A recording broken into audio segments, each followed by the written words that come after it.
sanctions on Russia, taking aim at powerful figures and businesses linked to Vladimir Putin's inner circle. With military action deemed all but impossible, this is instead about using money to apply pressure.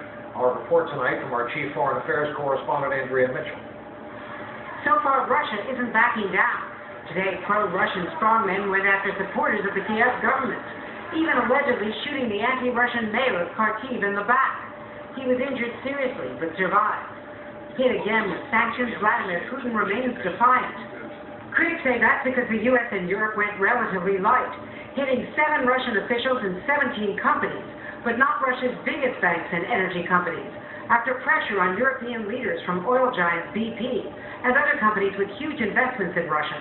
Today, President Obama says he does not want to target Putin himself. The goal here is not to go after Mr. Putin personally. The goal is to change his calculus.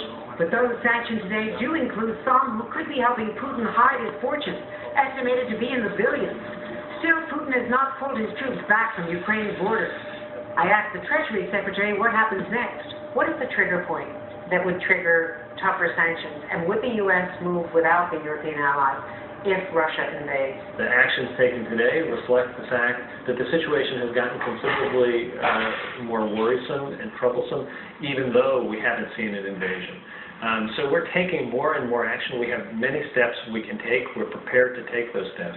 American journalist Simon Ostrovsky of Vice News was held by Russian militia for 3 days.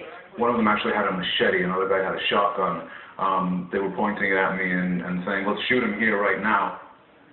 A Russian group is still holding 7 international monitors. Even President Obama said today he doesn't know whether today's sanctions will change Putin's behavior.